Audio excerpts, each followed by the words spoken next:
To start our whale, we're going to start with a slip knot. You can do this by twisting the yarn and then pulling through. You can also find more information for this on the crochet guide. You can insert your hook into the slip knot and then pull so it's nice and snug. And you're going to do 2 chains by pulling the working yarn through the loop twice. Now we're going to complete 6 single crochets in that very first chain.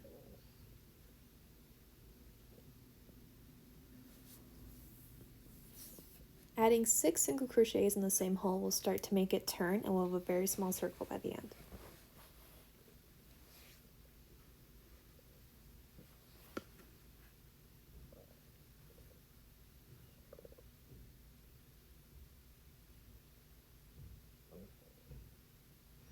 I'm going to add my stitch marker into the last stitch that I made.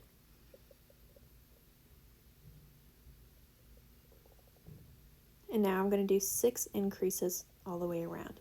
An increase simply means 2 single crochets in the same stitch. So because we have 6 stitches right now, we'll have 12 at the end.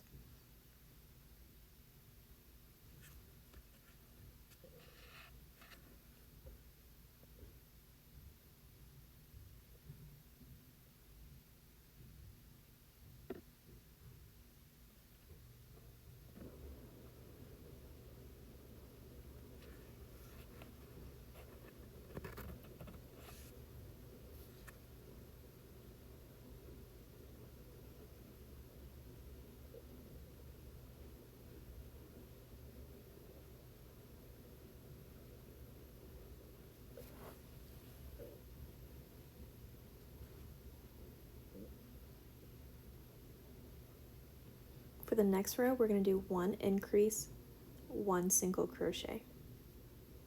You're going to repeat this all the way around, total of 6 times for a total of 18 stitches at the end. If you're following with the crochet paper pattern in front of you, you're going to be noticing that we're going to be repeating this quite a bit. So you're going to do 1 increase, 2 single crochets, and then we're going to repeat this to increase 3 single crochets, increase 4 single crochets, all the way up to increase 6 single crochets. At the end, you should have 48 stitches. You're going to repeat the increase and then the number of stitches 6 times, and this will create a nice even circle all the way around.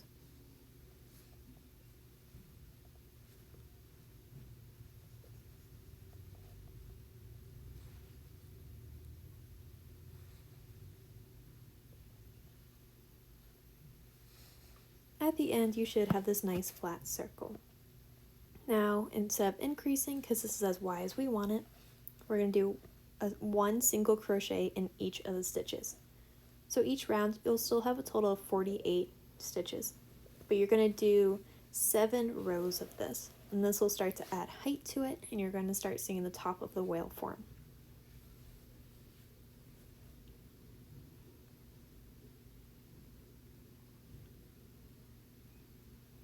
At the end, you should have this little bowl.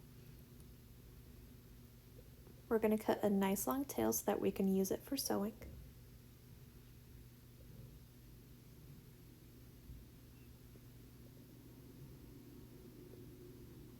Hopefully you have sharper scissors than me.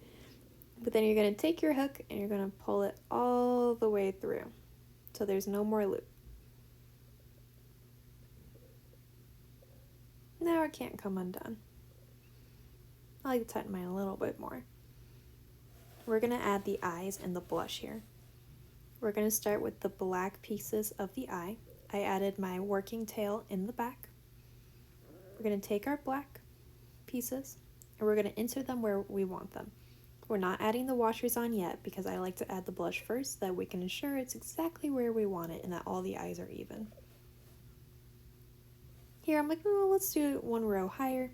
Is personal preference. You can look at the pictures and the crochet pattern to see where I place them, but you can place them wherever you're comfortable with. I look at the body, that looks pretty round. Now I'm going to take the pink blush and put it on my tapestry needle.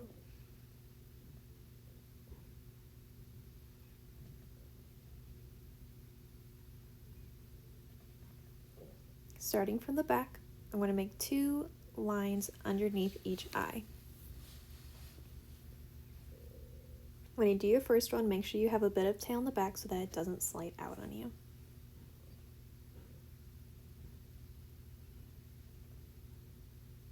Here you can see it just popped out my eye, no big deal. I'm going to put it back in. That's one of the reasons I like putting the eye in first and without the washer, just so I can play around with it and it's exactly where I want it. I'm going to do the same on the other side.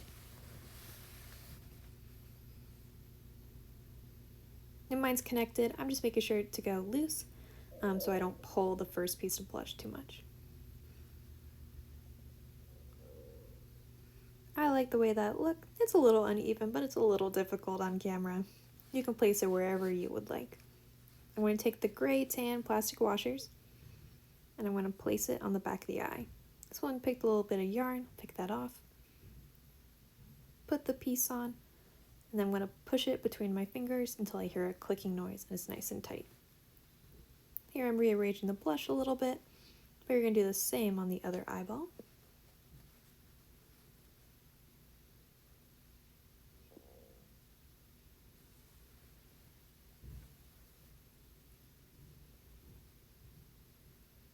And now the eyes will not come out. I like to make sure there's extra security in all my pieces, so I'm going to do a nice loose square knot, and this is just to make sure the blush doesn't roll out for any odd reason. I'm also cutting the strings. It's unnecessary, but I just like to use it for a little bit cleaner look, and then I'll use those tails in my stuffing later on. For the belly, we're going to start very similar to the top. We're going to start with our slip knot, 2 chains, and then 6 single crochets.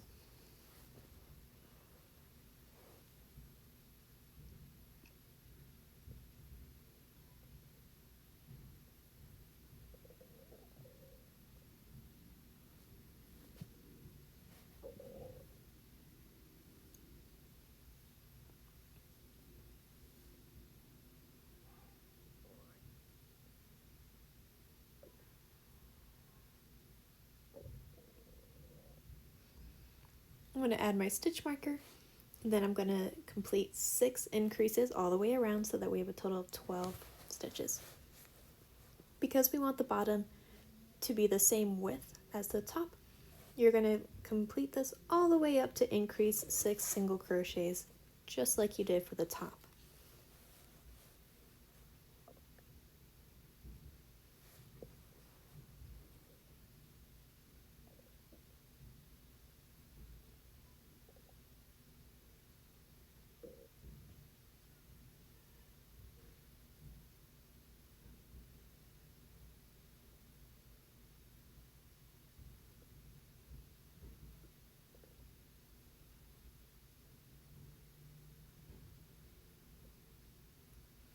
Now I'll do an increase, 1 single crochet all the way around.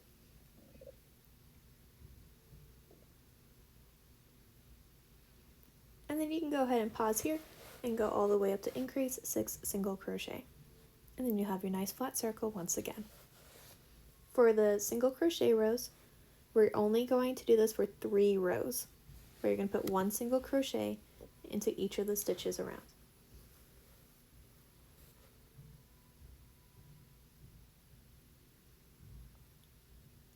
Now you have a smaller bowl dome looking bottom. We're going to cut the yarn. It doesn't have to be as long because we're not going to use it for sewing. I have not learned where the sharp part of my scissors are. And then you'll pull all the way through on the hook. Now on to the fins. For the fins, it's going to start the same way. 1 slip knot, 2 chains, 6 single crochet.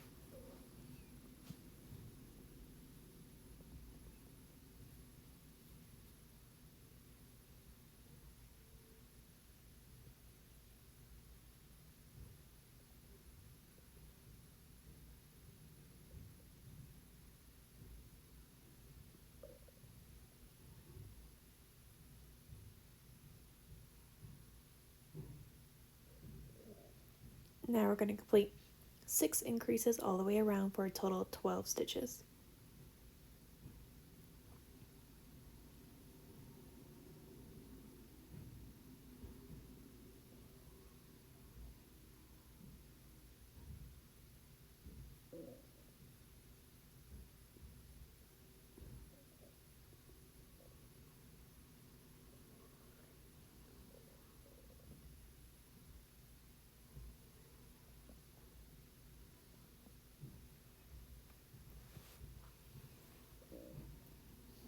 Now that we have 12 stitches, we're going to do 2 rows of single crochets.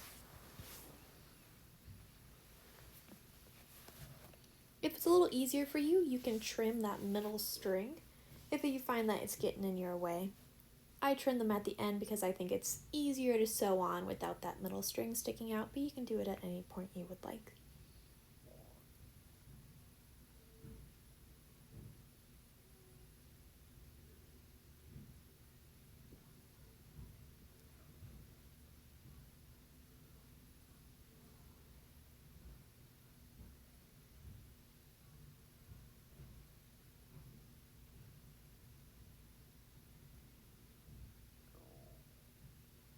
Now we're going to do 1 more row of single crochet.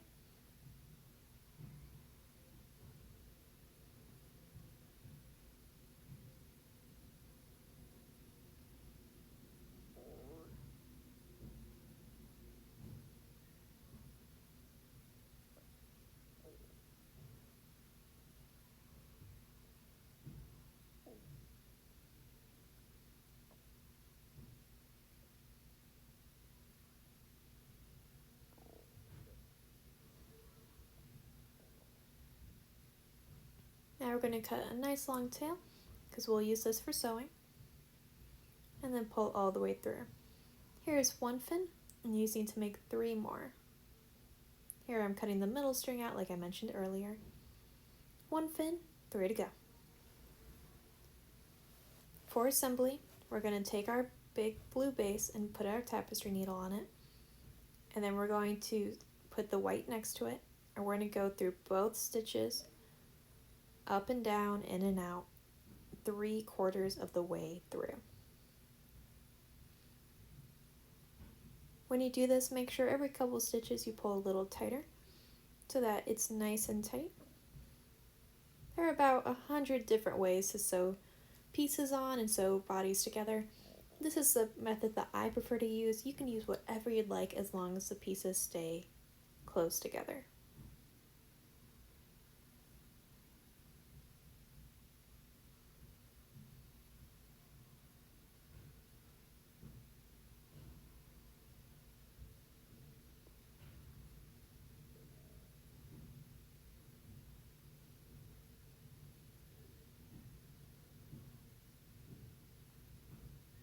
Now we're going to complete this till 3/4 of the way around.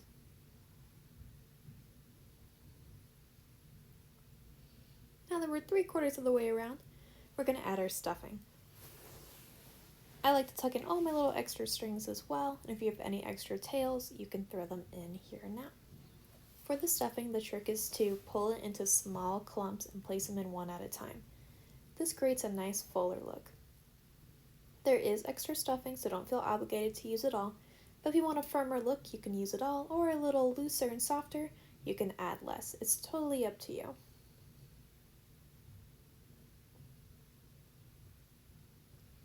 You might want to take some time to shape around it and make sure it's nice and round. Now he's nice and full and fluffy. I'm going to finish sewing all the way around, doing exactly as we were doing before, just making sure not to pick up the stuffing. As you can see, I shoved my finger in there just to make sure that I don't grab the stuffing. Now he is all the way finished and I'm still attached. I'm going to stick in right next to where I was and pull through anywhere that's blue. I'm going to take my scissors and I'm going to trim right next to it. If it's sticking out a little bit, you can take your scissors or the back of your tapestry needle and shove it in a little bit. Now on to the fins. For the fins, you're going to take the tail and you're going to put it on your tapestry needle, and you're going to make sure your fins are nice and flat. There's going to be 2 on the back and then 2 on the sides. This one's going in the back. For this, you're going to go in and out, up and around, making sure to go through both layers of stitches on the fin and through the body. Again, it doesn't quite matter how you do it as long as it stays on. As you could tell, I'm struggling a little bit on camera because I usually hold it a little differently in front of me, but you just want to make sure you're going through all the layers. And again, once you have a piece, shove it through anywhere that's blue and then trim it. You're going to repeat this for the other fin right next to the back and then the two on the sides. You can use the pictures in the pattern or place them wherever you think would look great for your fun little whale. The fluffy whale is now finished. He has two front fins and then two in the back. He has this cute little blush and he's super fluffy and ready to play. I hope you had a good time making this whale, and please reach out with any questions or concerns. I'd be happy to answer them.